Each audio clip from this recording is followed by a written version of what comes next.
Okay, we are recording. All right, so our next installment here of the Ace Safer at Home talk show, I guess now is what it Yeah.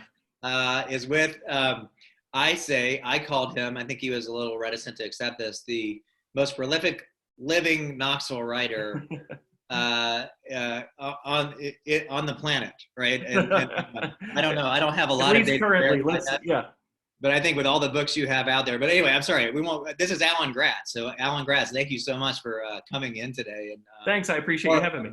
or getting out of bed today to Right, just right. move over to a chair. So Yeah, I put on some real clothes for you today. I put deodorant on, but then I realized that I shaved. Yeah. it doesn't really matter much. Deodorant doesn't. So that's good. Yeah, I knew. Full disclosure, Alan's dad was a teacher where I went to school. Alan went to the same school. Mm-hmm. I had him for science. I think I had him for gym at some point. Yeah, I think my dad was a gym teacher, a science teacher at different times. Yeah, he was the head football coach for about 20 years. A legendary football coach when I was in middle school. They won the state title. Yeah, that's right. I remember being at the game. I remember your dad was a hero. He's a legend at the school. He's wonderful. But you and I weren't in the same school at the same time. So right, I think we figured 4 years different. So you were in high school when I was in middle school. That's right. So we never got to know each other. Right. I knew your name. You were one of those names that, when you're in middle school, you kind of are aware of some of the high schoolers, especially at our school, which was a small school. And so yours was a name that when you emailed me, I'm like, oh, I know J.Ab King. At least I know the name. Well, I won't. Don't tell everybody why you know my name. Just say. We'll just leave it at that. So that's funny. And then, Alan, I would say that you are one of those alumnus, part of the alumni who makes the rest of us. Yeah, they're proud of you, right? We can't. I try to put all the rest of you guys to shame. That's my whole goal. That's right. We can't complain about our schooling because they say, "Look, we turned out an Alan Gratz. What happened to a J.Ab King?" That's on you. So, but congratulations on all your success. But I came to you as a reader. Interestingly enough, I mean, I had heard your name before, and I'll be honest, I like young books. I think you kind of got your footing in early on in more books like World War II and. Well, actually, I started. So that's where I kind of am now with World War II and contemporary issues as well. But where I started, so my first book came out in 2006. And it's about Japanese history. In fact, it's called Samurai Shortstop, and it's the story of a boy in 1890s Tokyo who combines Bushido, the samurai way of the warrior, with his baseball practices to prove to his dad that there's still room for ancient Japanese traditions in a new and changing Japan. That was my first foray into historical fiction. I did other things along the way. I did some mysteries, some sports books, some fantasy novels, a contemporary story, but where I keep coming back to is historical fiction, and that's really lately where I've made my name. Starting really with, I guess, Prisoner B3087, which came out in 2010, I think, or 2009, 2010, and that's the story of Jack Gruner, a real person. Who survived 10 different Nazi concentration camps in World War II. That one really put me on the map with a lot of school kids, and I got more fan mail about that one book than all of my other books combined. And the number one thing kids said was, when are you going to write more books about World War II? So I've gone back to the well a number of times, not always about World War II, but I have on my website Putting Fictional Kids in Danger since 2006. And I kind of think of that as my brand. I put these poor fictional kids. I mean, that's great though. It's a great brand, and it's very exciting to read. And that's what I wanted to say is that we went to the bookstore, and in Barnes and Noble in Knoxville, and like there were so many. They were preparing, it looked like, for a storm of people to come in and buy Refugee. Right. Which is one I think that a lot of people know you by now. It's definitely my most famous book. Yeah. Oh gosh. And there's like the hardback section, and my daughter and I were like, well, look at all of those books. And I said, you know what? He went to my school. I have never read one of his books. Let's get it. Oh, cool. Thanks.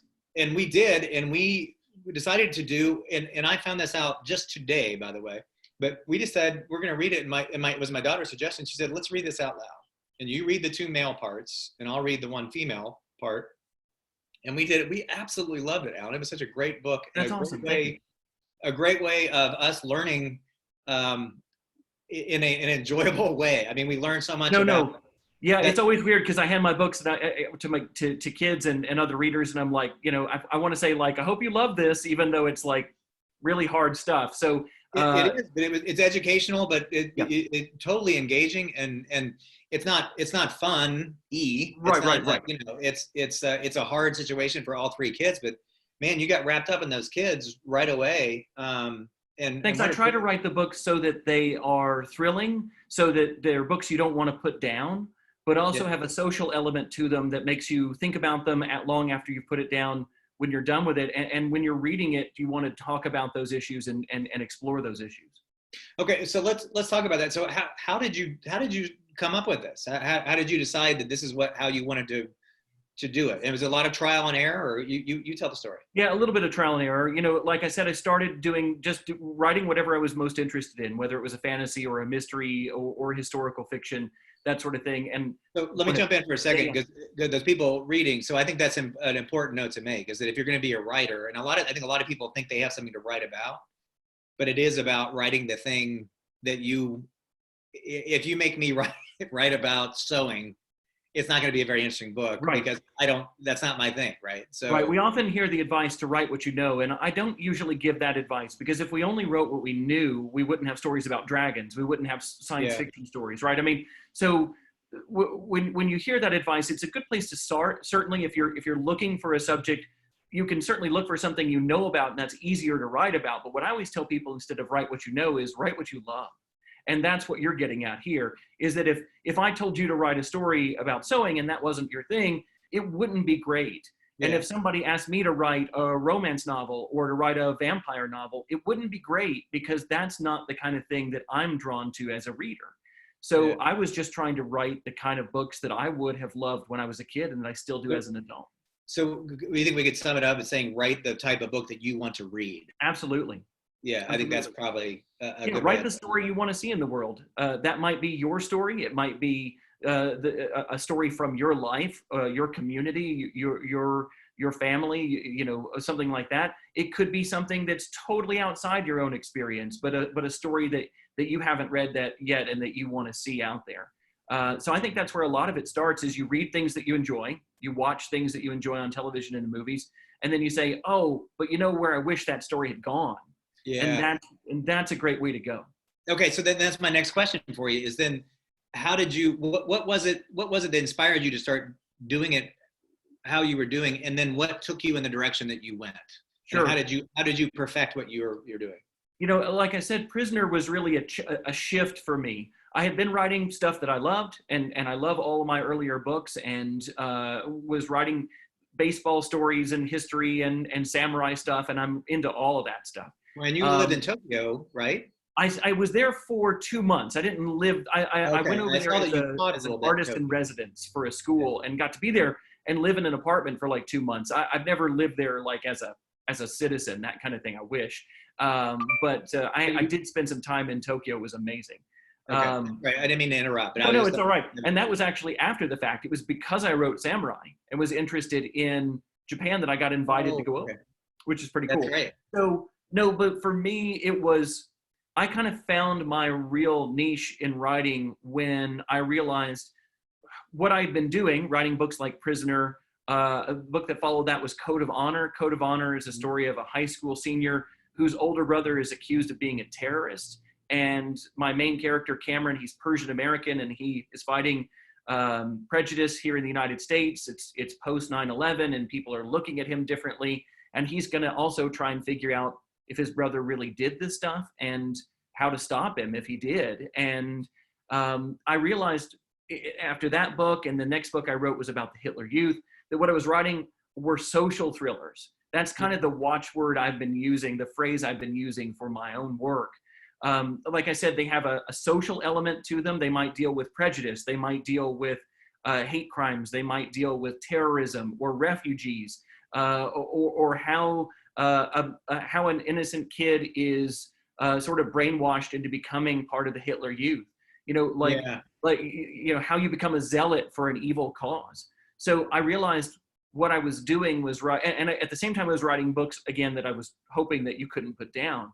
So I found my place in writing by saying, wait, all these things I've been doing are coming together now.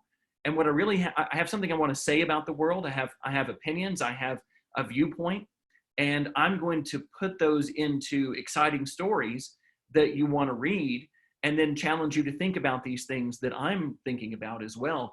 With Refugee, I saw the things that were going on in the world right then. So I was writing books about World War II and had found the story of the MS St. Louis, a ship that in World War II, right before World War II, had left Germany full of Jewish refugees trying to escape the Nazis, and was not allowed into Cuba, wasn't allowed into the US, wasn't allowed into Canada, ended up returning to Europe. And a lot of those people died because nobody would let them in. So I was on to this, I was onto this story, but I was trying to think of how to write this. For a lot of the time, the characters aren't very active. They are passively waiting on a ship while other people decide their fate. And I thought, well, what if I combined that with some other story? And at the time, my family and I went down to Florida on vacation, and we stayed in the Florida Keys, and we got up one morning and we said, let's go for a walk on the beach. And that's where we found a raft that somebody had used to come to the United States overnight. It was already abandoned. Nobody was on it, but it was clearly homemade, and had room for maybe 10 to 13 people on it. Don't know how many people had been on it originally.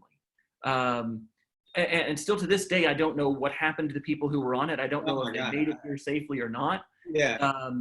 But I was walking around that with my family, and we were stunned by it. I mean, I can't imagine. Yeah. Right. Yeah. Here we were on vacation, right? Just blithely not worried about anything, not even our own lives. And then we find this raft and realize somebody just risked their own lives to come here to have what we have. And to have, and it made us think about all the stuff we took for granted, the roof over our heads, the freedom and safety that we enjoy as American citizens. I was like, what am I doing writing a book about refugees 75 years ago when we've got refugees right here, right now, like 100 yards away from where we were sleeping last night? So all these thoughts are kicking around in my head. And of course, on television right then was all the news about the Syrian civil war and the Syrian refugee crisis. Yeah. And I was watching that and listening to those stories. And I was like, oh, this is an important story too. I should write about that. And then I realized, wait, I don't have to write 3 books. What if I wrote 1 book and put all 3 stories in it? And it was an incredible challenge, and probably the most complicated book I've ever written. But it became my biggest book and my most successful, and schools are using it all over the country and all over the world and talking about it. And that's when that really began to crystallize for me that I wanted to take things that I saw in the world and write about them in a way that middle schoolers in particular, all my books lately have been specifically targeted toward middle school age, which is like 8 to 14. Now, adults can read them. You read it, and I hope that they enjoy them as well. Absolutely. I think it means, I like to say that about a middle grade book, especially, or even a teen or a YA, that it means that it's okay for them to read it, but it's certainly for everybody.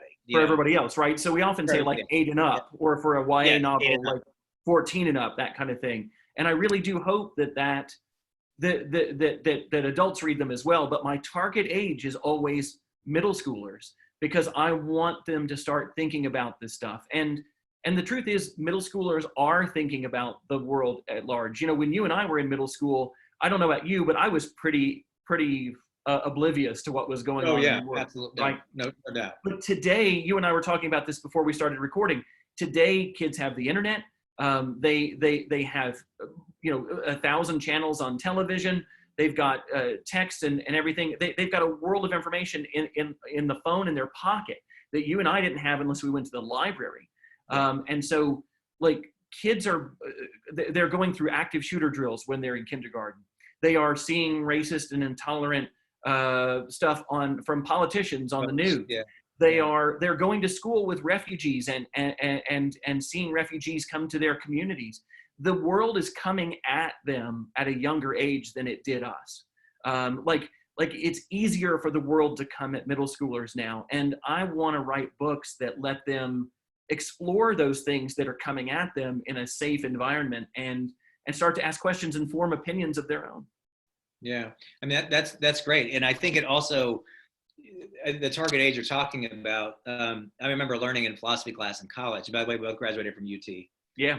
And again, that's two schools you're shaming me in. But I remember us talking about that once we get to a certain age, it's usually around 35, is that we get pretty much set in our opinions and our ways, and it's very hard for us to change. We just, at that point, just start looking for information that reaffirms what we believe. And we know that now, confirmation bias, all those things, we know that's very, these are buzzwords now, because no one can understand why the other side is the way they are, and we're not interested in bridging the gap. But I think what it's important about what you're doing is at the age that you're targeting, they still have room to change. They have a much greater capacity to change and think. Absolutely. And I think that's remarkable. They're still forming their opinions. They're still thinking about the world, and everybody's gonna, somebody could pick up Refugee and read it and say, great, keep those folks out. I didn't want them here anyway. And that's, I can't control how you respond to my books is up to you. All I can do is write the best book that I can and show you what the world is really like. And then leave it up to the reader to bring their own individual response to that. And everybody's response is going to be flavored by where they come from and what religion they are, and all these other, who their family's opinions, and all these external things. But you're right, and I'm hoping to get to kids while they're in middle school and say, here's something in the world, and I just want you to know about it, and to be aware of it, so that as you grow up, you can make decisions and create your own opinions. And the response has been amazing. I get word from teachers who say that their kids were motivated to raise money for UNICEF or Save the Children or work with a local refugee aid organization. One class wrote to their congressperson and said, we want you to vote this way on refugee issues. And they were in middle school. That's right. I mean, I didn't even know what Congress was when I was in middle school, probably. I was more worried about playing D&D at lunchtime. So, they're thinking more. They're thinking outside their school. They're thinking outside their community, their church. They're thinking more globally, and that's incredible. And we're seeing that. And so I just want to give them information going forward that they can use in their in the way that they approach the world. That's remarkable. And actually, I think I'm going to say this. I'm pretty sure that my daughter and I were reading the book when the caravan, the Southern Caravan, was on the move, and you had already written it and published it by that time. It was already out, right? But how relevant did your book become? Unfortunately, Refugee continues to be relevant, and I say unfortunately. I mean, it would be great if I wrote that book and then it became out of date and we didn't need it anymore. But the sad fact is that there are more refugees in the world right now than at any time in human history. And it's not just Syria, and it's not just Cuba. It is countries like Afghanistan, where we're still at war. It is places in the Pacific. It's places in South America, as you point out, with the people who are trying to move north to try and find safety. There are refugees on pretty much every continent besides Antarctica. And more of them even than we had during World War II, when the Nazis displaced so many people because of the fighting in Europe. So it's an ongoing situation, and one that it's easy to forget about if it doesn't, if you're not on the front lines of it, and if it doesn't come to your community. In the last couple of years since I wrote Refugee, I've done a lot of visits down in Texas along the border, and I've gone to communities where they're dealing with this, and their opinions down there are so much different than a lot of the opinions in Middle America, because a lot of them are related to people who live across the border and go back and forth to visit family. And the border used to be a much more fluid thing for them. It used to be that people would live in one place and work in one country and work in another. And things have changed so much because of the issues around immigration and refugees. It's unfortunately an ongoing situation. No, it's amazing. But I think, again, I can't recommend that book more highly. It's an incredible book, and I love what you're doing. So let's take a second. Let's take a second to talk about. Let's go back to the young writer that might be listening to Yeah. you. So, and you mentioned about like the inspiration you got from that raft you saw for refugee. But like, say I have an opinion or an idea, and I want to get it out there, and I want to. What's the easiest way to infuse my opinions and I shouldn't say there's not obviously not an easy way. I think it's remarkable what you do because you take historical situations and you can infuse modern thought, their thought, and give us all a perspective on it. But say I have something I want to write about. How would you say that? How do I start? Sure. So take me from yeah. Yeah, totally. Go ahead. So let's say I want to write a book about the Hitler Youth or about the refugee situation, or my next book coming out next year is about 9/11. It's about the September 11th attacks in 2001. So let's say you have a topic. I will be one of the first to buy it. What's that? I read the promo. I can't wait for it. Oh, cool. It looks Thanks. great. Yeah. So that's Ground Zero. Ground Zero. It comes out in February of 2021. That's the plan. We'll see with everything that's going on how that goes. But so the first thing I do is I read a little bit about it online. I can't stop there because you don't know how well edited stuff is online. But I get to know, I get to be familiar with a lot of the issues or topics around the situation that I'm writing about, refugees or 9/11, whatever it is. And then I go to the library with my list of topics that I've uncovered by doing a little surface reading. And I check out a big old stack of books. I bring them back here to my office. This is my office. And I sit here for at least a month, sometimes a month and a half or 2 months. And my only job that day when I come into my office for 6 or 8 hours is to read books about my subject and take notes. Now, if you're a young writer, this is a lot more involved than you're going to get right away, right? This is something that I've done as an adult. But if you want to write about a real time and a real place that you're not familiar with, finding at least one book that tells you about that time and place is really a great thing, a great place to start. Yeah, that's great. So, yeah. Like for example, when I was writing about the Hitler Youth, there is a terrific book for middle schoolers called Hitler Youth. I think it's by Susan Bartoletti Campbell, and it's a really great, accessible volume about what the Hitler Youth was like from the point of view of kids who were in it and survived it and grew up to be adults and were de-brainwashed or whatever later on after the war, and were able to talk about their experiences. If I had only written from that book, I could have still written a great story. So find a good source and read through it. And as I read through these books, I have a separate sheet of paper. So I'm writing down notes. Now I type them up, but I used to write them down when I had more time. But I have a separate sheet or a separate document open where in one of them, I'm writing down just notes, just research notes, facts. And the other one, I'm writing down interesting scenes that I read in my research. For example, so I have a book called Allies that's all about D-Day. And I was reading tons of stuff about D-Day in preparation to write this book. And I found a couple of really interesting stories. Number one was a story about the Allies to try and make the Nazis think we were invading a different part of France. We dropped dummies on parachutes that had sound effects in them that sounded like gunfire, and they were these stuffed canvas dummies. And the idea was for the Nazis to see that and think an invasion was happening in a whole different part of France, right? And when they got there, and if they tried to like stick a bayonet in the thing, it would actually explode. They were exploding dummies. And we dumped a bunch of these. Yeah, I'd never heard of this, right? I never heard that. I've never heard that. So this is hilarious. So I'm not only writing down facts about D-Day, I write down in my thing, maybe have a scene where we see an exploding dummy, right? That would be awesome. That would be a lot of fun. So I found another story where there was, of course, people lived in France with the Nazis. The Nazis occupied France for a number of years before D-Day. And so there were French citizens who lived there in Normandy in the coastal towns where the Nazis also had all their fortifications to try and drive away the Allies should we invade. So the citizens tried to go about their lives as best they could, and sometimes they would still go swimming, even though there were mines in the water. The mines would only affect the big ships and things. So they would go swimming in the ocean. One girl went down to swim one day. She would change out of her bathing suit in a bathing hut there on the beach, as people used to do. And she forgot her bathing suit one day. She left it in the bathing hut when she changed and rode off on her bicycle. So the next day she rides down to get her bathing suit back.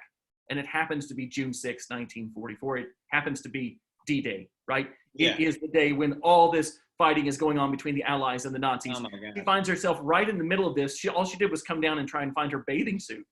She was training to be a nurse. She was a teenager. She'd been training to be a nurse. She saw wounded Allied soldiers on the beach, ran down and started taking care of them, and worked for the next 2 days to patch up Allied soldiers who were trying to fight and fight the Nazis and free her country. Wow.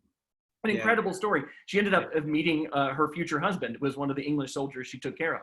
Okay, so this is an amazing story too. So I write this down in my list of this would be a cool scene to put in there as well. Okay, so if you read Allies, you're going to see one of those stories, but not both of them, right?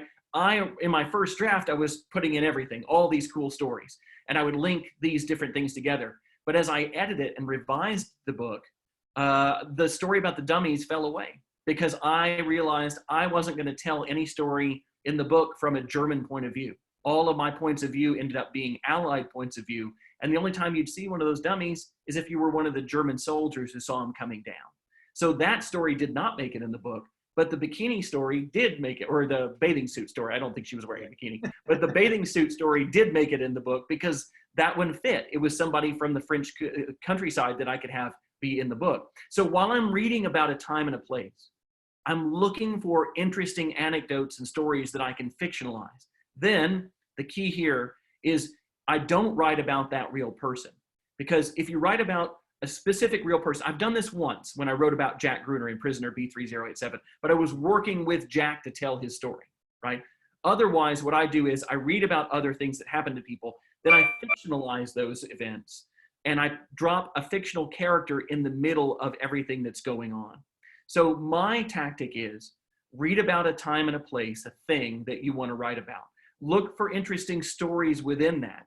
Then find a way to adapt those stories so that what you're writing about could have really happened and did kind of happen to somebody else, but is fictionalized in a way that you can turn it into a compelling story.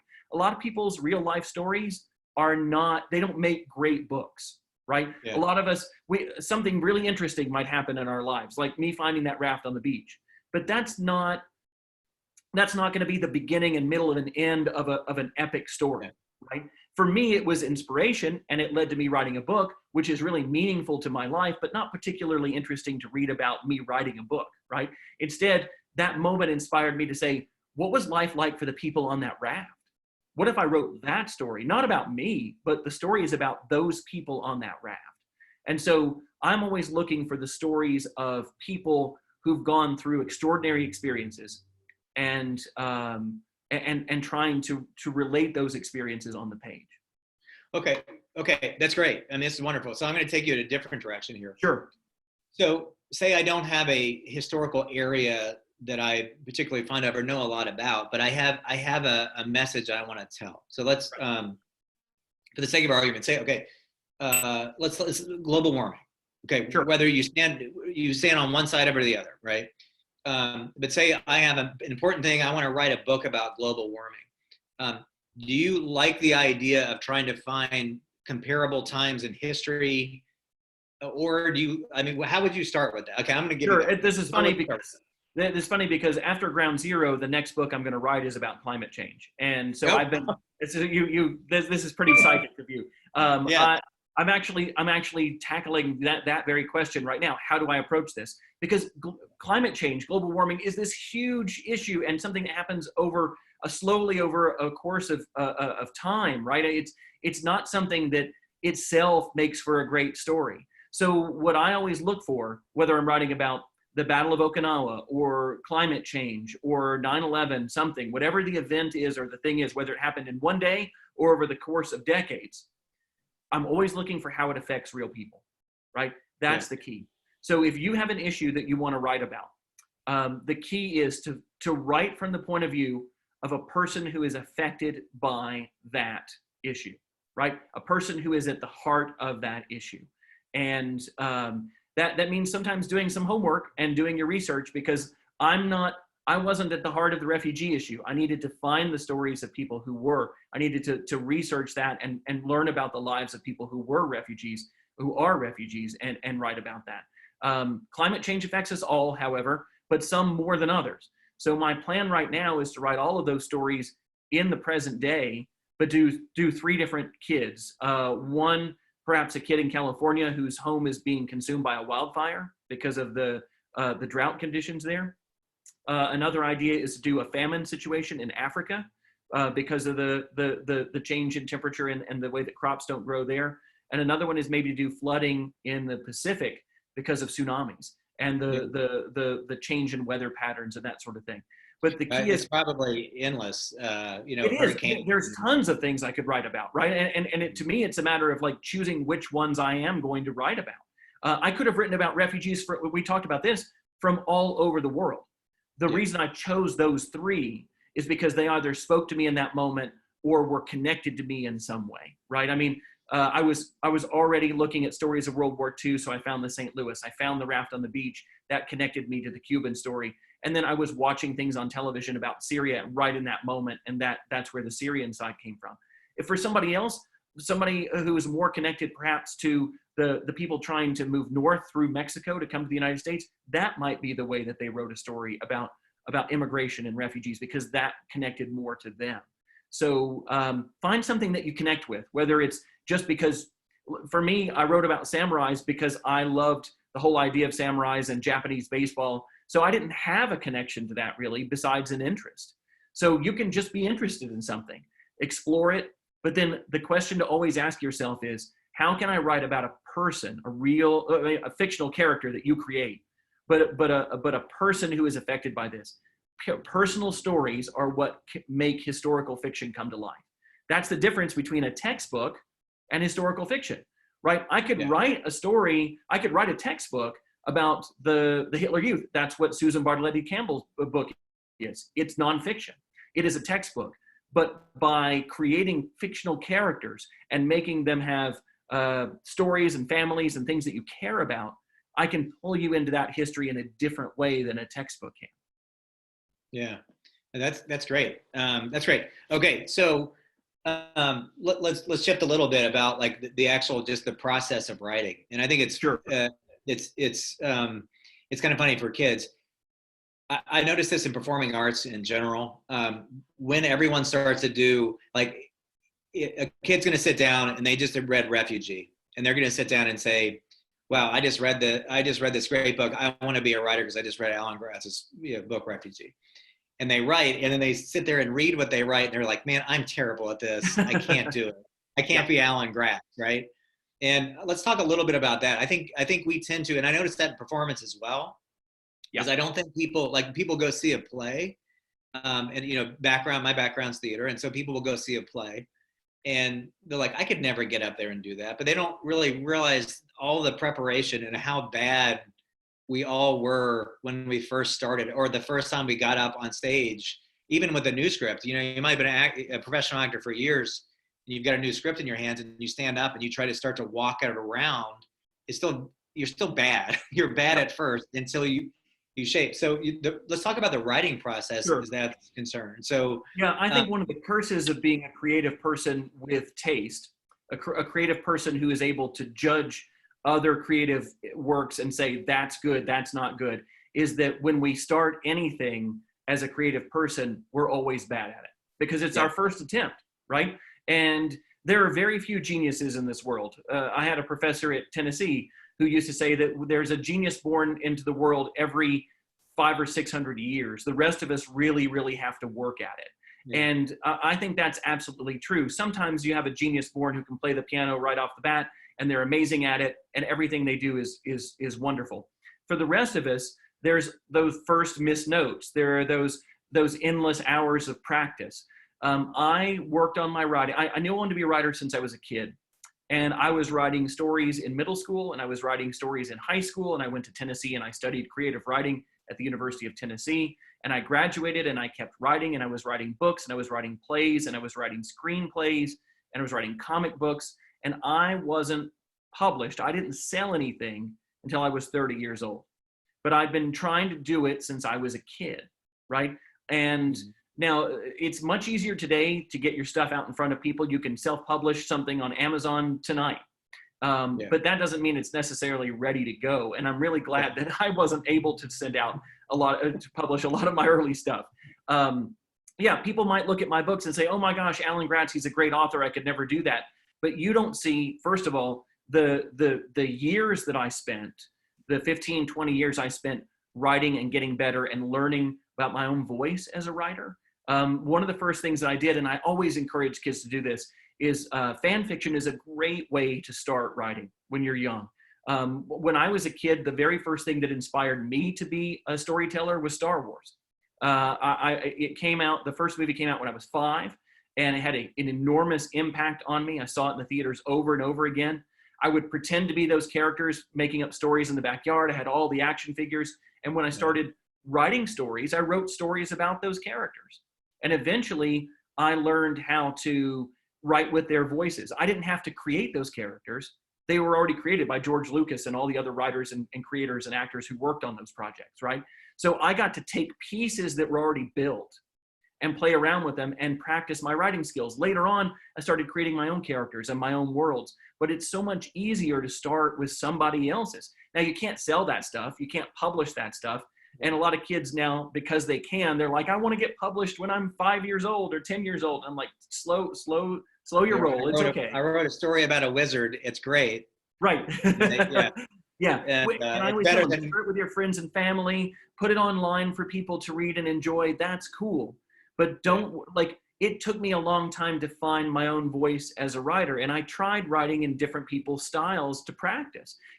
One of the things that artists do, visual, like painters and draw and people who sketch and paint, when they're in art school, they will go to a museum, they'll have their easel with them, they'll sit in a room with a famous painting on the wall in front of them, and they will try to reproduce that painting, right? They're not doing it to sell it. They're not doing it to have a knockoff, like a fake Rembrandt painting that they can sell. They're trying to see how a master worked and see if they can reproduce that. And while they're doing that, they don't want to end up, if they could paint like Rembrandt, that'd be amazing, but they don't want to end up being a duplicate of Rembrandt. They want to say, oh, I like what he did here with color. I like what he did here with shadow or shape. And I think I'm going to incorporate that into my own artistic voice. So when I'm reading books, I could say, oh, I love how that author did that.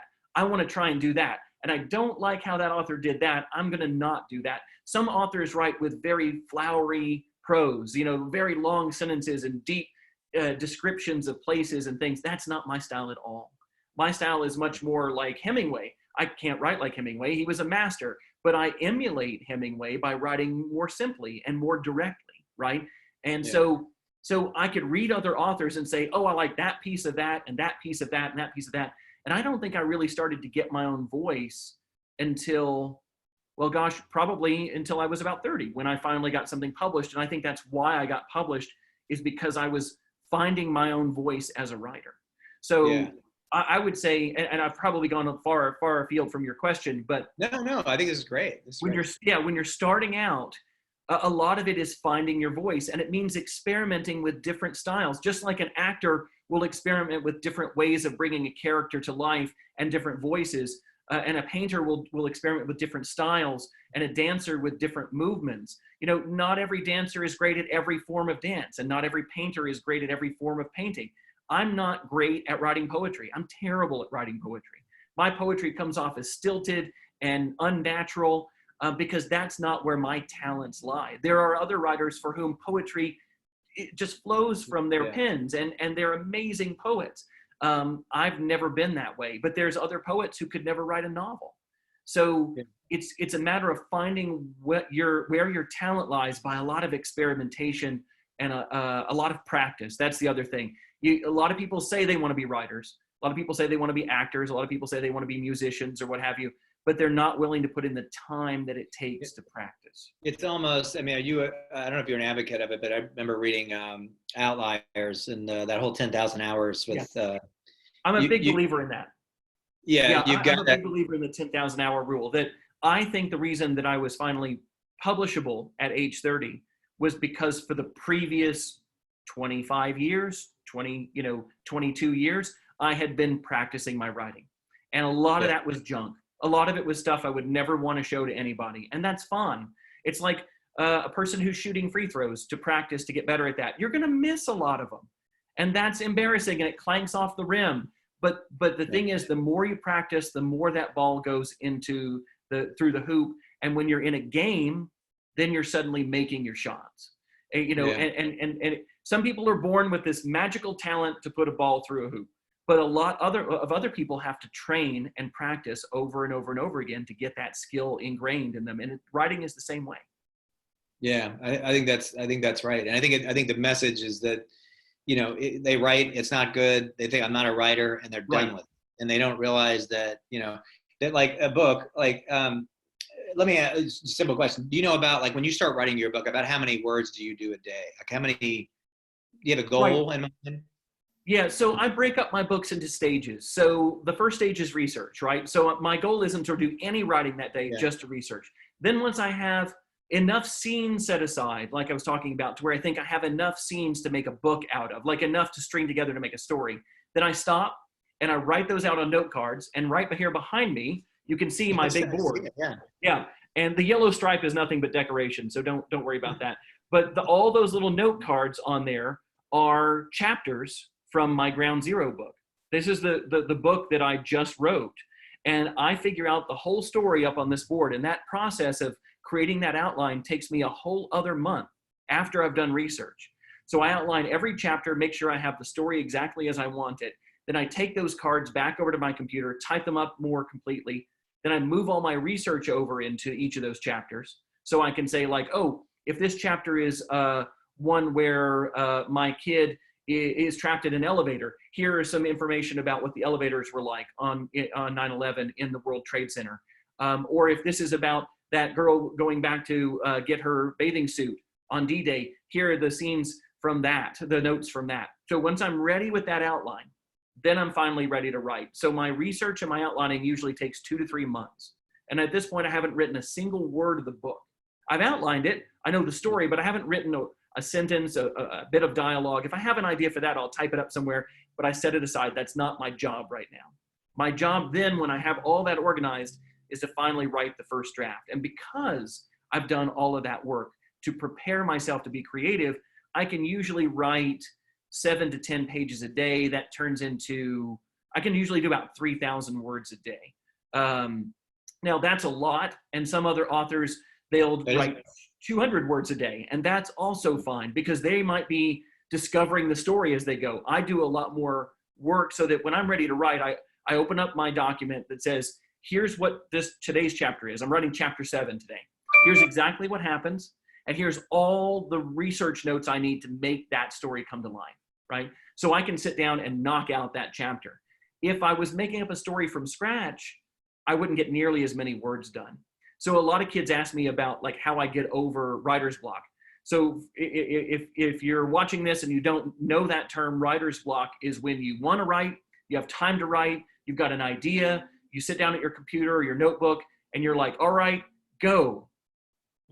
And nothing happens, right? That's writer's block. When you're like, wait, I know I want to do this, but I can't think of anything to say or write.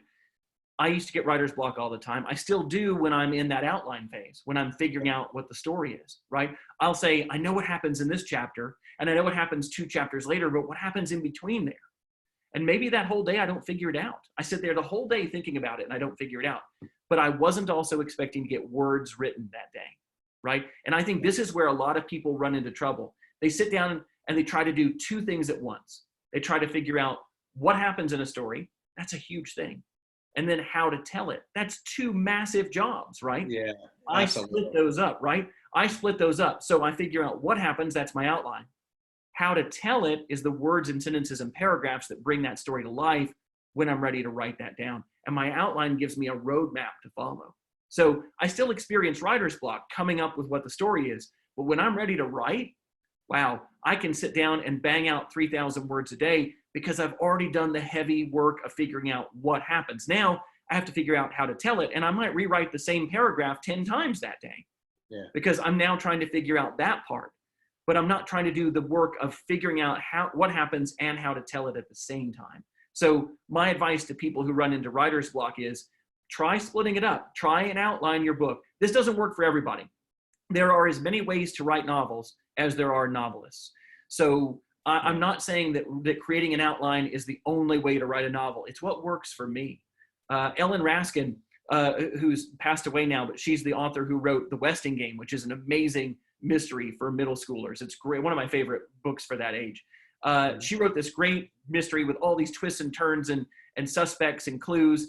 And somebody once asked her, like, you had to, oh my gosh, you had to outline that book like crazy to keep up with all those characters and clues, right?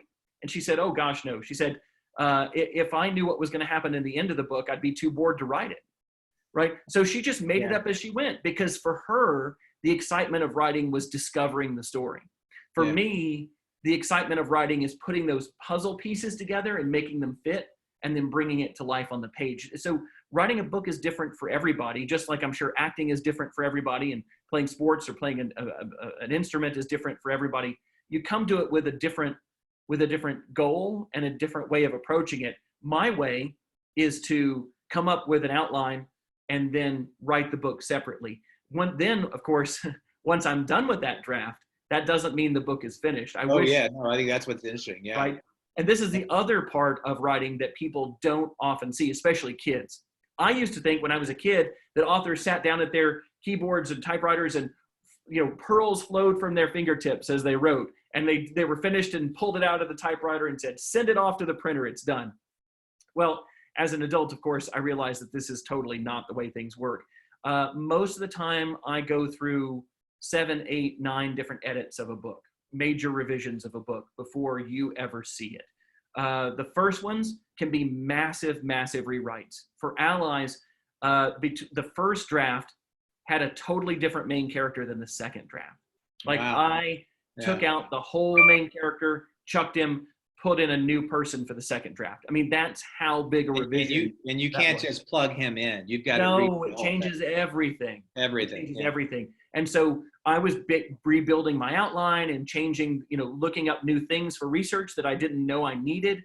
So like between each of those, the first drafts are major revisions. And then as you go along, what you hope is that as each successive revision gets smaller and smaller, or focuses in on a few key places that still aren't working, so that by the time you're done, the bigger story is hammered out and you're just trying to fine tune. Like, this chapter is super important because it's where everything comes together and you want to make sure you nail that last chapter. And so I might rewrite a single chapter over and over and over again.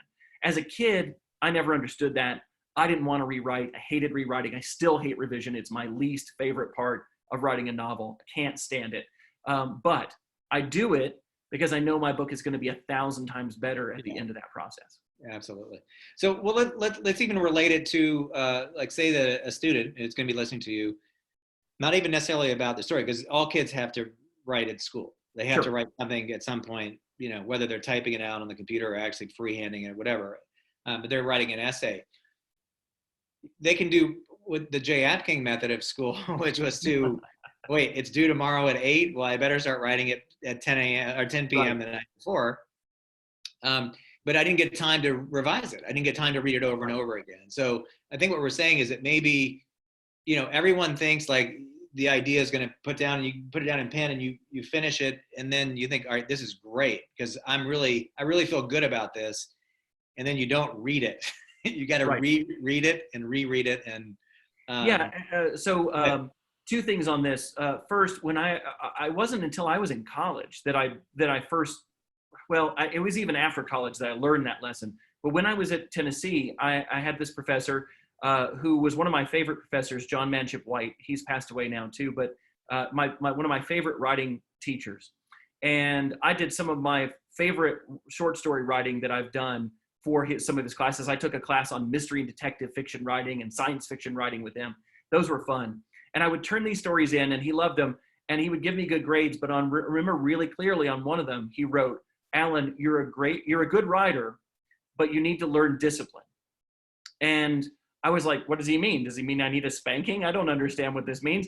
And it took me another 10 years after college to understand what he meant. What he meant was I was sitting down and writing a story and I wasn't rereading it. I wasn't planning ahead. I was just dashing something off and turning it in and saying, boom. And it was relying on the talent that I did have. I had talent as a writer and he was acknowledging that. But he was saying, you're good, but you could be great if you actually focused on this and took the time to learn your craft and do the work ahead of time and do the work afterward that makes something good turn into something great. And it took me 10 years to hear that. And you made the sports analogy. You hand Michael Jordan a basketball, he's not great. He's got to go out and fail and fail and work and fail, and then all of a sudden, he's great. And I think that's a problem with our heroes, is that we don't realize all the work that went in to doing it. Though, and sometimes the worst curse can be a person who is born with talent, just enough talent to be successful, right? And then you think, I don't need to work hard at this because I'm good at it. I was a poor math student all through my school years because English came really easily to me, right? I could write vocabulary, grammar, got it. Writing sentences and paragraphs and essays, got it. And they came naturally for me. So when I went into math class and the math didn't come naturally for me, I was like, well, I'm terrible at math, so forget math, right? And what I didn't realize was that if I had just worked at math, I could have become good at math. Whereas with the English, I was already at a level where I didn't have to work very hard to be good at it, right? And so I thought, well, if I'm not naturally talented at math, forget math. And that was to my detriment. And then later on, as a writer, I had to realize, wait, I am good at writing, but to be great at writing, to be publishable, to make this my career, my life, I have to actually do the work that I would have to do to learn math, right? I needed to learn story structure, and I needed to really get my grammar down, and to really get my spelling down, and to learn how to write dialogue well. Like there were many different pieces that I needed to bring to the table to refine. So I think a lot of times we forget that. Yeah, and it's something that we tell actors as well, is that, we get actors and singers, and by the time they get to us and get on the stage, they're the best of the best here in Knoxville. Right. But I say, but when you go to college, you're gonna everyone's city's best is at college doing anything, and then you want to be a professional.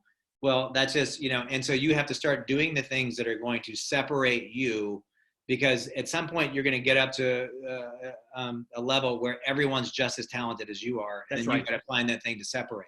Right, and oftentimes that what that is going to be is putting in the time and effort to build your skills.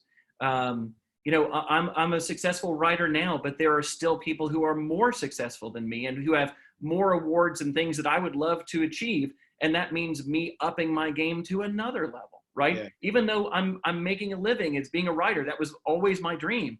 The goalposts are always moving, as they say. Every time you reach a new goal, there's a new goal down the road. And so I'm still taking writing courses. I'm taking writing courses online and reading books about writing. My bookshelves down here are filled with books about writing. Even though I'm a published author and I feel like I have a lot of information to tell other writers who aren't where I am, there's still people I'm trying to learn from so that I can be better. Yeah. Oh, well, that is a great lesson. I think that's fascinating. So, okay. Well, because I could listen to you talk all day, Alan. I'm not gonna. I got my dad's gift for gab. Which is a good thing, which is wonderful. But I got a couple questions for you Sure. One's from a teacher. Yeah. Then I got some from writers, if you don't mind. We'll just let's go for it.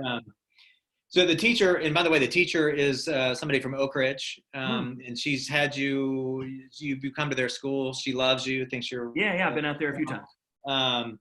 And she was asking about classics. Are the classics becoming obsolete? Like, why are we not going back to the classics? And I think as a follow-up to this are we expecting less of our students are just moving with the times now? Like, we don't want to challenge them with the hard stuff, the Shakespeare and the For Whom the Bell Tolls. And I tried to pick that up a couple of years ago, and I'm like, man, this is hard. I forgot how hard this was. Go ahead. And it's interesting too, because I've been working, my daughter's a senior in high school, and when looking at the stuff that she's reading, both contemporary and classic, I think that there's still a lot of great stuff to be learned from classics. My daughter read a lot of Shakespeare this year. I still love Shakespeare. But the farther we get from things like Shakespeare, or even books like the Scarlet Letter, even things that were written, hundreds of years later, there's a real barrier to entry for a lot of those for kids. And I don't think it's saying that we're copping out on making them read hard stuff. It's, can we have them read something that's more relevant to their lives and more accessible, that gets across the same kinds of discussion and the same kinds of quality. And I would argue that there's a lot of really amazing stuff being written right now for young adults and adults that holds up to classics. And that a lot of times we put these classics up on a pedestal, and we say, oh, this is one of the best books of all time. And it really might be one of the best books of that era. But is it something that we all still need to read and analyze? Or could we do something that's more contemporary, that's more accessible, and get at some of those same things? One of the concessions that we've made to that with my own daughter is, I think there's a cultural familiarity and knowledge that's shared among people. If I make a Scarlet Letter reference, I want you to be able to get it, right? Yeah. If I make a Great Gatsby reference, it'd be nice if you get it. So sometimes I think that the books are totally worth reading in their own right. I think Gatsby is still a great novel to read, even though it's dated for us, and novels have changed in how they're presented. But some things like Moby Dick, could you read about Moby Dick rather than reading the actual book? Like, if you're going to be a scholar, if you're going to go to school and be an English major and study these, then great, read the whole thing and study it. But for most high schoolers, is a familiarity with the work and understanding why it was written and when it was written and how it was written more important than actually reading the whole thing? Yeah. So that may be really controversial with a lot of people. Well, I think, yeah. If you just jump in here and see what you think about this, I think I like a lot of the classics. I like a lot of modern as well. But I think maybe the fear is that if we hand them a classic and say, this is something that you're supposed to read and like and understand, and then they don't, then I think maybe reading becomes something. Oh, it absolutely becomes a chore. And we see a lot of kids who lose their love of reading for fun when they move from middle school into high school, because suddenly all the reading that they're doing is the canon. And a lot of the canon is pretty boring for most kids. There were books that I found. I loved To Kill a Mockingbird, Catcher in the Rye resonated with me, Lord of the Flies. I really enjoyed Shakespeare, but I was unusual in that respect when I was in high school. But so there are books that are certainly going to still appeal, and I'm not saying we should only choose those, but I would question why somebody has to read Moby Dick over something more contemporary. What is it that happened in that book that's so exceptional that it has to be read instead of just understood? Can we understand where it came from and what it is, and that sort of thing? So. And maybe a select few readers come around to that book later on. Right. In life. That's and fine. Again, if you're going to be a person who studies the American literature, at a college level, then by all means you read and study those. But if we're looking to make kids into lifelong readers, if we're looking to make them into people who can read something and see the deeper meaning in it, and who are capable of accessing books in more than a superficial way, I don't think that means that we always have to throw Jane Eyre at them. I think that it means that we can take something that's written more recently that is more accessible and still has that depth of meaning and connection, and teach them how to be great readers. And then if they want to go on and read stuff that came 100, 200 years ago to see where we came from, great. But otherwise, what if they keep reading like the great books that are being published today, both for kids and for adults, and just become really literate readers? And we don't scare them off of reading because because when they pick up a book in high school, they think this is going to be boring and we're only reading this for the lesson in it. Yeah, that's great. That's good. That's great. I got a question for you. I got my personal question for you before we go on from the writer. Because we just touched on a little bit about getting people to read. I've been to a couple of book writing conferences, and they talk about needing to find books that young boys are more interested in, because young girls are more drawn to reading. They can sit still longer. They're more cerebral. And I have a girl, you have a girl. I think we all could say that. I still think it doesn't change as we get older. I think women are more cerebral than men are in general. But they seem to they want to find ways to get young boys to write. I think you do a great job of that, clearly with your novels. But what do you say to that about a writer, about trying to appeal across the board, or maybe specifically trying to get young boys into reading? Sure, it's an old I don't know, cliche. It's an old adage in publishing that girls will read girls about boys, but boys won't read books about girls. And that's always been a challenge, because a lot of people who wrote for children in the past were women, and may have written about female characters.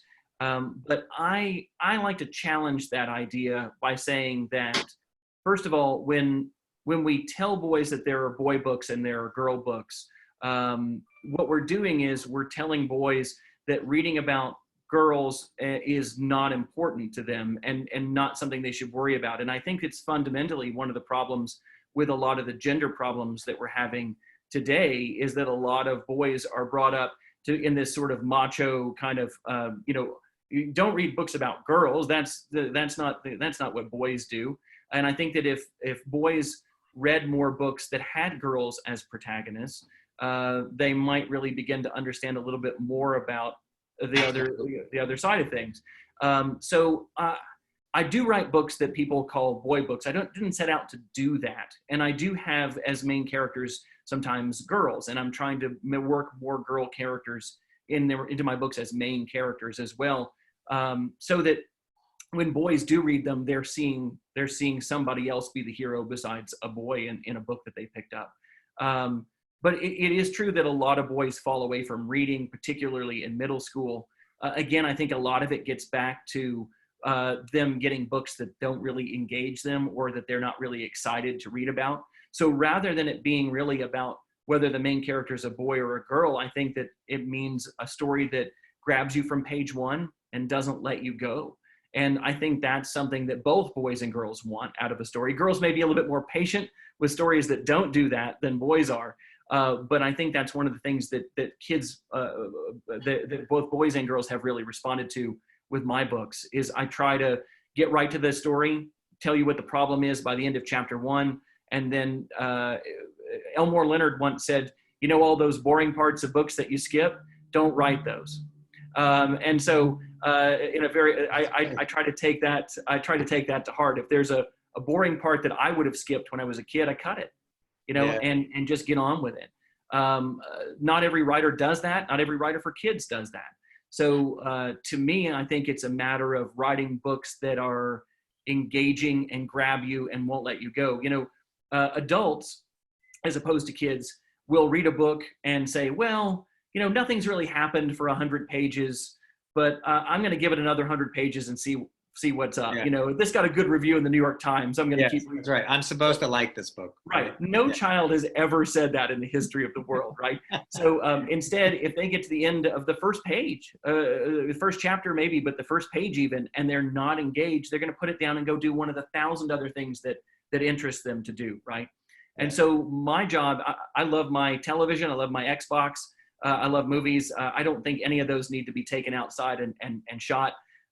Instead, my feeling is that I need to write books that are as exciting as a video game, as exciting as a television show, that compete with those, right? Where, look, I may lose out to Fortnite more often than I win, and that's okay. I understand that.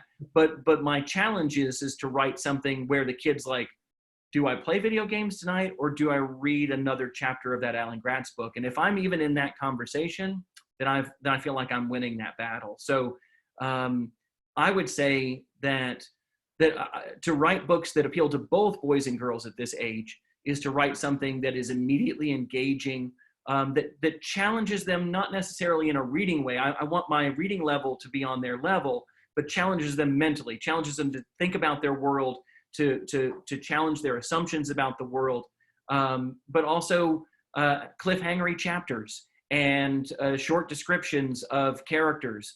Getting away with a lot of the poetry and the fluff. and getting on with the story. Those are things that I see as sort of hallmarks of my writing that have led me to be successful for kids that age. And I think that that appeals to the reluctant reader, boy or girl. Yeah, we recently did an essay contest for ACE, and what I found was I was reading a lot of them, and a lot of them were trying to sound as smart as they possibly could be, and it Sure. became not very interesting to read. It just I sounded always like tell they were trying kids, to use big words that's it, right? and When ideas a that, kid writes a story, they often think they need to use the 50-cent vocabulary words. They think that everybody talks like a college professor. You know, all the dialogue is really stilted because nobody talks naturally. And that's an understandable thing. As a rookie writer of whatever age you are, you often feel like you have to show all that stuff you learned in English class on the page all at once. And yeah, the truth of it is that what you really want to do is you want to write dialogue and you want to write narration like the way you would tell a story. Look, we are human beings. The thing that probably separates us most from any other species is that we are storytellers, right? We have the gift of speech, and we use it to tell stories, and we tell stories to our family when we saw something last night and we get up the next day and we're like, oh, this thing I saw online, I got to tell you about it. Or, you know, here's this funny video that I saw and I got to tell you about it. Or when we're in the hallway in school and, oh, did you hear what somebody else said in the cafeteria? We are storytellers, right? And we are good at telling stories because we like to keep our friends and family on the edge of their seats. But then when we go to write it, a lot of people suddenly turn into like the worst storytellers ever because they're trying to make it sound really stodgy and really official.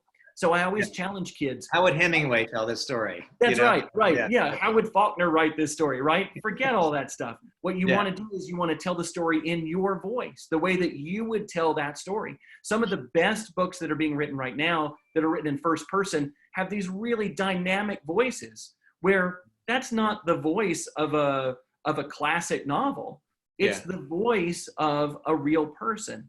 And it engages us because they have a real voice that we can follow and listen to. So I would say spy on other people. This is something that your parents tell you not to do, but I always did it anyway. Listen in on other people's conversations at school or when you're at home or when you're watching movies, listen to the way people talk now that we're all stuck at home for a little while.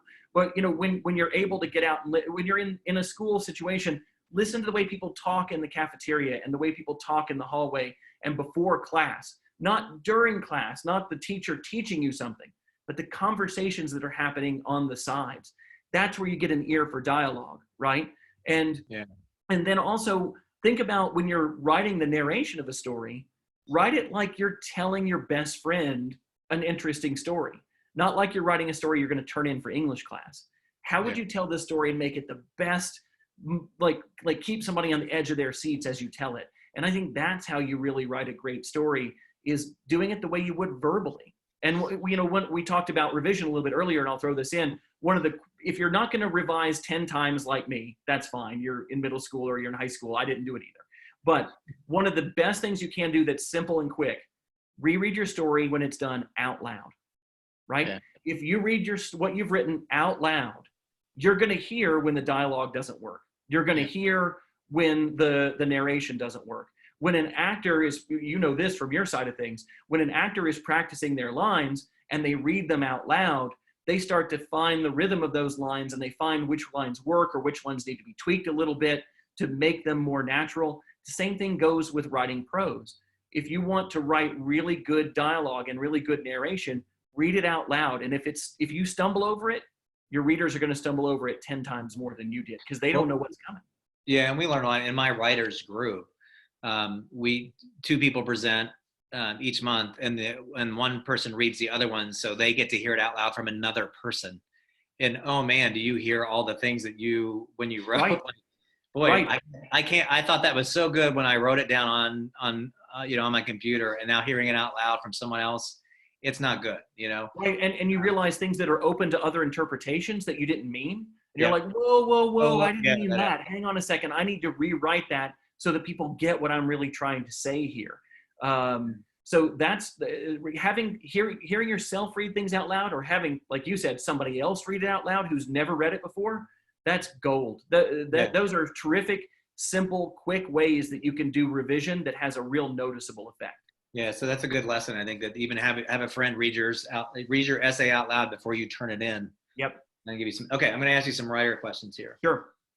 Right, when you're writing a historical fiction like you often do, and it's fact-based, when do you find that it's okay to make up like you're not making up history, you're not rewriting, but fictionalize something, right? When yeah, can I, like you fictionalize an event, like you're stuck, and in order to make this story interesting, I cannot really necessarily stick with the facts. Like it may have actually been raining on this day, but in history, but that does not serve my story. Is it okay then to have it be a sunny day when it was actually raining? So yeah, somebody famously said, and it's often attributed to Mark Twain because he said all the funny things, but I don't know that it was him. But somebody once famously said, don't let the facts get in the way of a good story. There you go. And when you're writing historical fiction, I think that's actually really good advice for a lot of historical fiction writers. I think some of the historical fiction often gets a bad rap. And that's because a lot of the ones you'll pick up, the writer is trying to make sure that everything happened exactly as it happened. And look, that's laudable. And that's and for somebody who is a real stickler for history, that's really important. But the fact of the matter is that, like I said earlier, real life doesn't often translate into the best stories. So the fact that it's raining that day, as you point out, may not fit best with the kind of story that you want to write. And so I think it's totally fine to make it not raining, unless that was a big factor in that day. Okay, so if I'm writing a story about 9/11, it was famously like clear skies and bright blue that day in New York. I mean, it was just one of the clearest, most glorious fall days weather-wise that you could have seen. And if I had changed the weather in my book, if I had said it was raining and cloudy because I wanted to have it be a darker atmosphere and lightning outside, that would be so wrong, because that one part of that day, so many of us as adults remember and identify. Yeah. Right?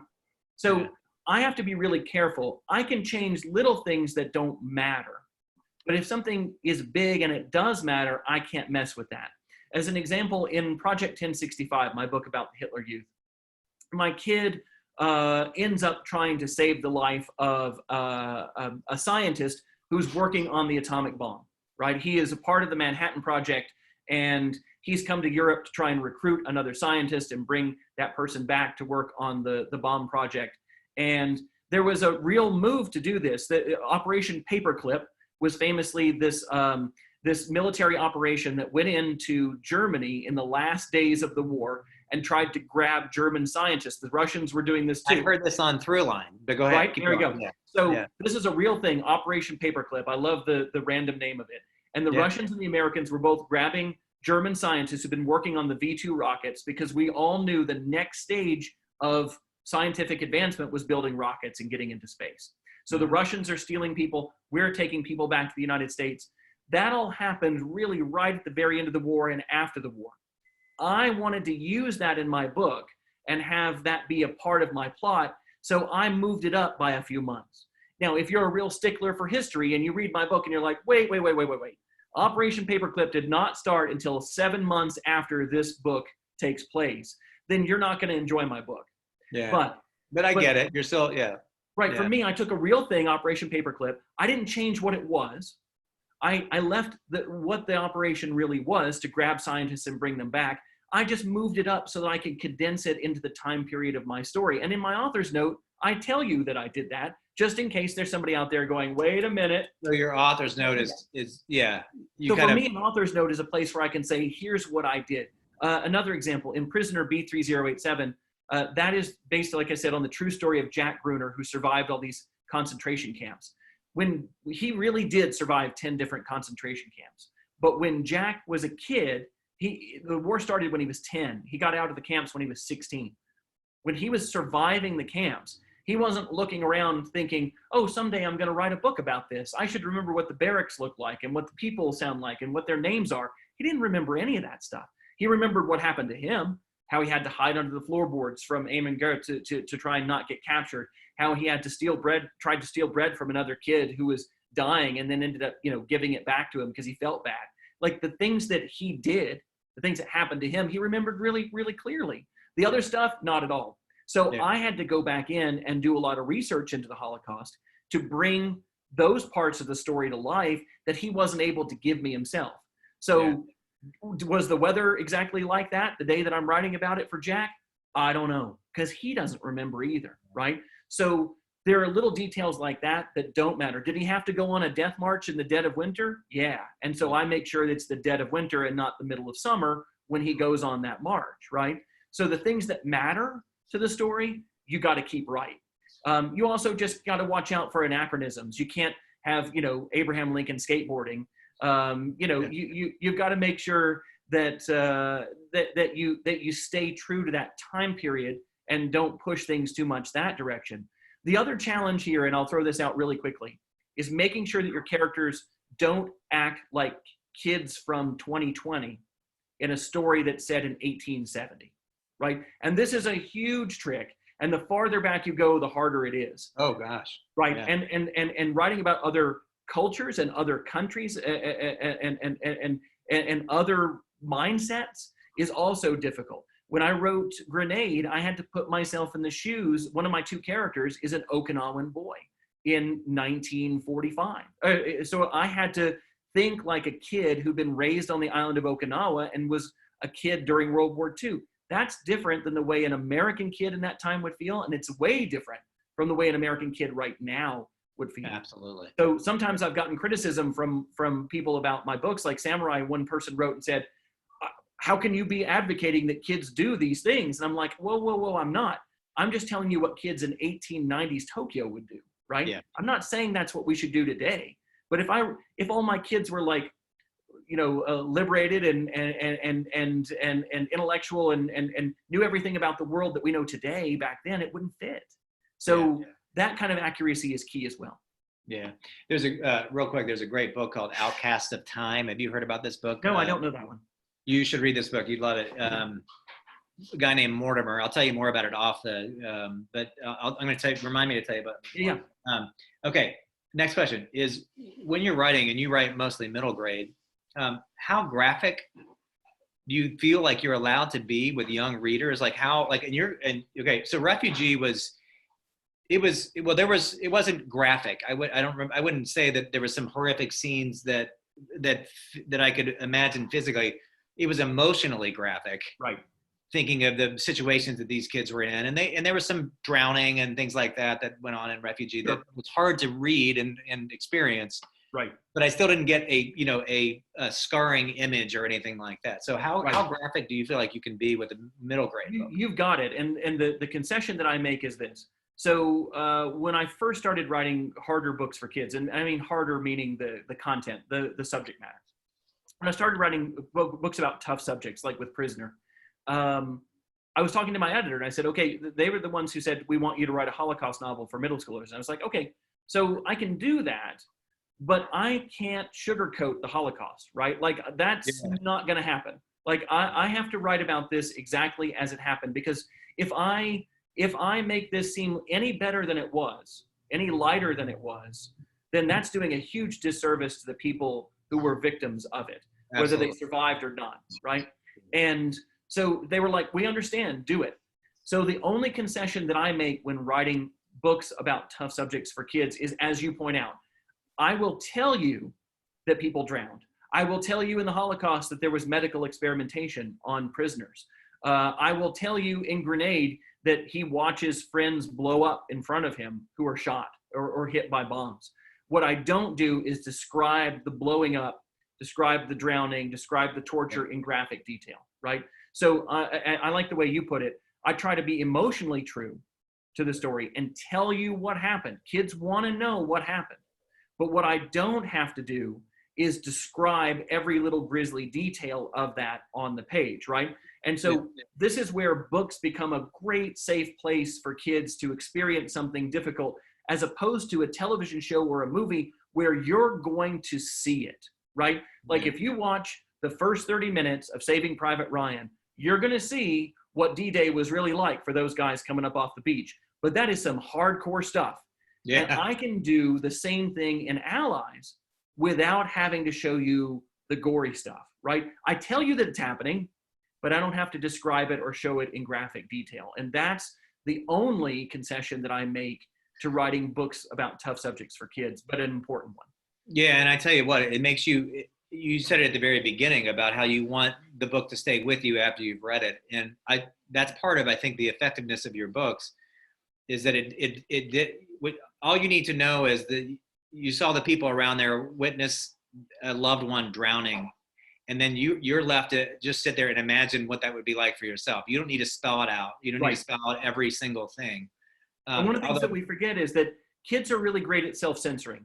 If a kid isn't ready for something, they will often block it out, whether they know they're doing it or not. Or in a book, they can skim it. I had a lot of people back when the Twilight books were popular tell me, "Oh, my 10-year-old read Twilight," and I'm like, "Did they really read Twilight?" Like, they may have read the action adventure parts that had vampires and werewolves, but I guarantee you that there's a lot of stuff they weren't processing or picking up on that a teenager and an adult would, right? So kids are really great about passing over stuff that is a little too much for them. They're also, that it works both ways. A really mature reader can read about an awful thing like somebody drowning, and because they might have more experience watching something where that happened, or more experience where they can just imagine it more, they can fill in blanks that I don't have to on the page. That's great. I think that's wonderful. Kids can fill in blanks or not fill in blanks as their maturity level matches the book. And that's why I can write a book that works for age 8 all the way up through age 88, because different people can fill in different parts of it as needed. Yeah, that's great. Okay, we've kind of touched on these, but I'm still going to throw them out. At what point do you feel you've done enough research and it's time to actually start writing? Do you have that moment, and is it on those cards behind you? It's not quite. The cards is the next step for me. The cards I start making when I feel like I do have enough. It's when I've researched enough and I have enough things on that other sheet of paper that are scenes from the book where I'm like, you know what? I feel like I can string together enough of those in my head right now to tell me that I have the bare bones of a story. And that's at least when I stop that round of research and I do go to the cards. And then there will be gaps because I don't have everything I need. Sometimes I fill in those with fiction, like I make up a scene, like we talked about, and say like, oh, I can have this character run from here to here, and that's not going to be historically inaccurate, so I don't have to worry about that. It's not like I just invented space aliens coming down in the middle of World War II or something to get from one place to another. So but then I will have gaps, and I'll say, oh, I need to know something more about the Hitler Youth in this part. So then I'll go back to my research for a second round, but very specifically looking for, did they do something like X that I can put in my story? If they didn't, then I don't put it in there. But if they did something like that, I can adapt it and put it in there. So for me, keeping that separate sheet of other scenes, from my book is key, because I could research something forever and never write a book about it, right? Yeah. That's what it means to like be a college professor about something.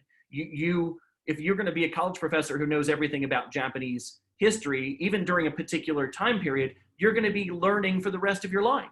You're going to be adding new information that you didn't know, and you'll know a ton already, but you're still going to be learning things. For me, I have to call it. At some point, I got to say, that's enough. I know enough to write a book.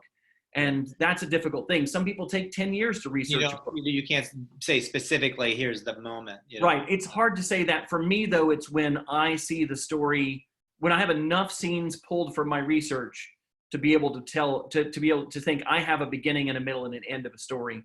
Now I'm really in the home stretch. Yeah. Okay. And to follow up on that, when do you know a book is done?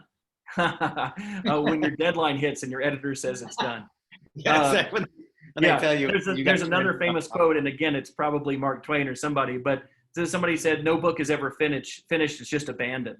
And that's great. Yeah. And I think that that's true as well. I often don't reread my books. This is one of the funny things. People will say like, "Oh, have you gone back and reread X?" I'm like, not since the day I turned it in. And the reason is because as I reread it, I see all the things I would change. I see all the things that thinking like, man, I wish I had said this differently, or right. The very first line of Samurai Shortstop, my very first book ever, there's a word in it I wish I could take out. The very first line is, Toyo watched carefully as his uncle prepared to kill himself. That's the first line of Samurai Shortstop. I would like to take the adverb out. I just wish it was Toyo watched as his uncle prepared to kill himself. Like today me would not put carefully in there, but the me of 15 years ago put that word in there. And it's really hard for me to go back and read my books. How do I know they're done? I joke about the deadline, but I do have about a book a year come out, and I want to stay on that deadline. If a book isn't good or isn't ready, we're not going to publish it.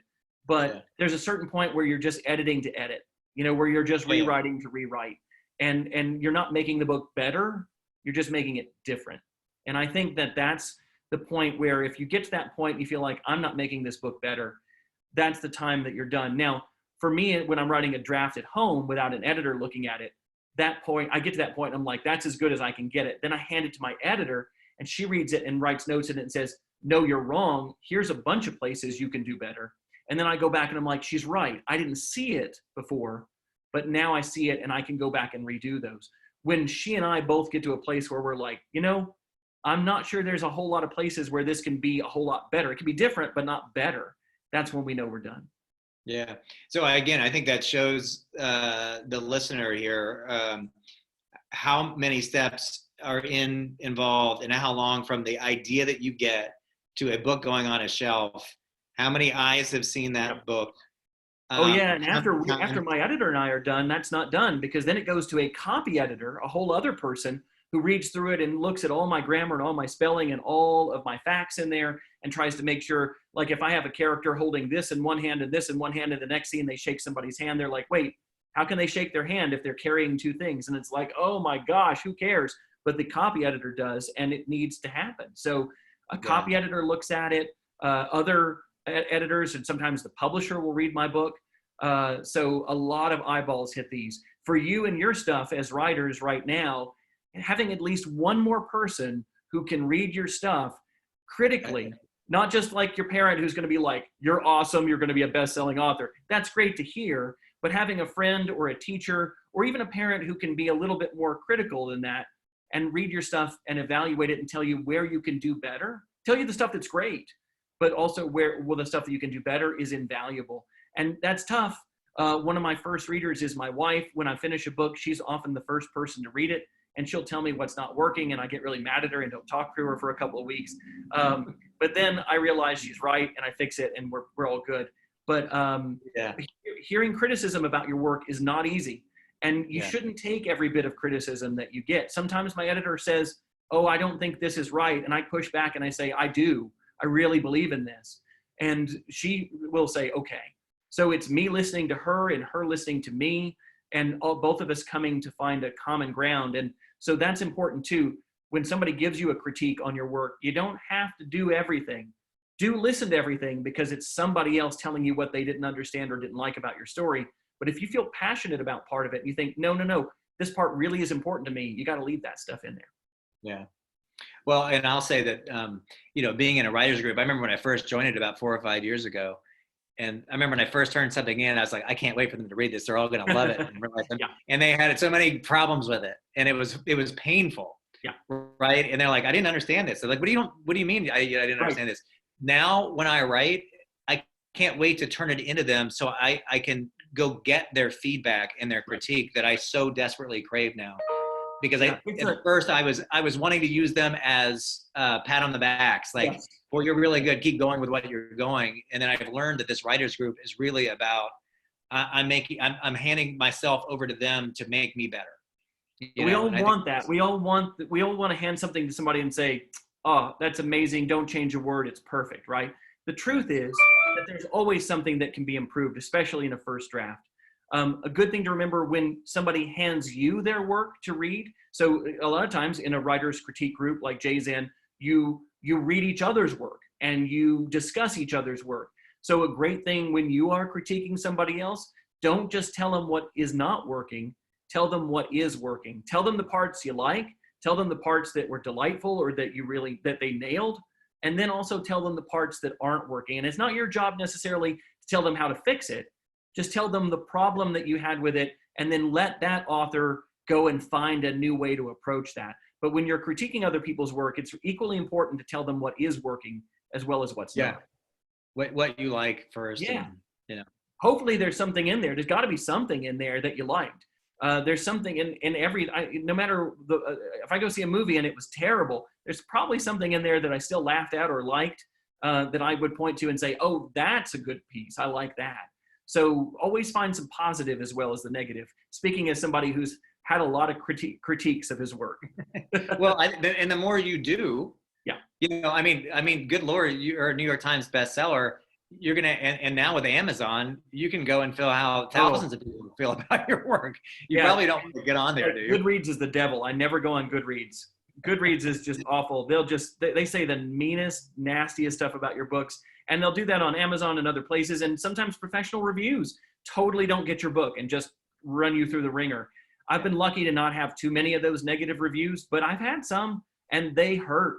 You've just spent 2 years of your life writing this book.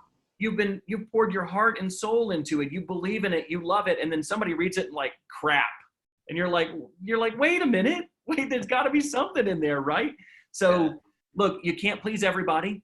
That's something you learn real quick when you do creative work. You can't please everybody. Hopefully what you do create pleases you in the end. And there are enough people like you that will want to keep reading you or keep listening to what you're doing or keep watching you. People who will support you in your creative endeavor, but always be true to who you are and write for yourself first, and then unless you're some kind of incredible freak that nobody else believes in the same things you do, you're gonna find your people. You're gonna find your group of people who really support you and love what you do and want to see more of it. Yeah. Hey, Alan, I think that's a great place to end. Sure. You just said, I think it's wonderful. I just talked to you for way longer than I've talked to anybody else. That's all right. You are fascinating. And your stuff is so good. But this, I think, was very educational for me and for the listeners, for the adults who are listening, will be listening to this as well. I think it's great. And Cool. I cannot recommend highly enough. Refugee was so remarkable. I'd say go out and read Refugee, but then go back and read Alan's other stuff. And I can't wait for Ground Zero to come out. I think. Thank you. I appreciate that. Yeah, Ground Zero's next. It's February of 2021. And then after that, I think it will be a book about climate change. So no title, no characters, no story yet, but that's what I'm going to be working on next. So I will look forward to that one as well. And I also think real quick that there's the kids who are going to be reading about 9/11 weren't alive when 9/11 happened. So my daughter is senior in high school and was born the year after 9/11. So almost everybody that I'm really intending this book for, that whole age group, this is history. Like I write historical fiction, and for you and me, 9/11 is not history, it's our lives. But for kids today, that is history. And we have to remember that even something that happened in their parents' lifetime is history. And, talking about 9/11 briefly here real quick, it's not a topic that they hear a lot about from adults and from teachers, because a lot of us as adults are still pretty scarred by that.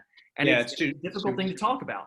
Yeah. So the anniversary comes around every year, but some schools don't even talk about it because it's a difficult thing to talk about. It's a difficult thing to talk about the reasons behind it. It's a difficult thing to talk about the consequences of it 20 years later. Difficult thing to talk about the awful feelings that we had that day. So writing this book, I'm hoping to be able to, again, present what happened that day and what's happened since in a way that will make it approachable and understandable for kids who didn't live through it. Yeah. Alan, great to talk to you. This was fascinating. I hope we didn't take too much time away from your work. No, it's great. I appreciate it. Yeah. And we hope this will inspire a lot of people to work at their writing, not only just be writers, right, but to really appreciate the work that goes into it. You were certainly. I hope so. Yeah, I would say if you're an aspiring writer, I'll leave you with this: read a lot. You have to read a ton of stuff to see how other people write their stories, and you'll absorb a lot of that the more and more you read. Write a lot. That's the other part of it. And this gets back to what Jay was just saying. It's practice. It's learning your craft. Just like a dancer, just like a musician, just like an athlete, just like a visual media artist, you have to practice. You can't just wake up one day and say, I'm a writer. You might have some natural talent, but to get really good at it, to get good enough to get published, if that's really where you want to go, it takes writing a lot. And when you finish a story, the next thing to do after you share it with friends and family is sit down and write the next one and the next one and the next one, and keep getting better at your craft. That's great, Alan. Well, thank you. Hopefully we'll get to come back and talk to you again. Yeah, it'd be great. So, all right, hold on 1 second. I want to talk to you off line here. Sure. Thanks again, Alan. Yeah, no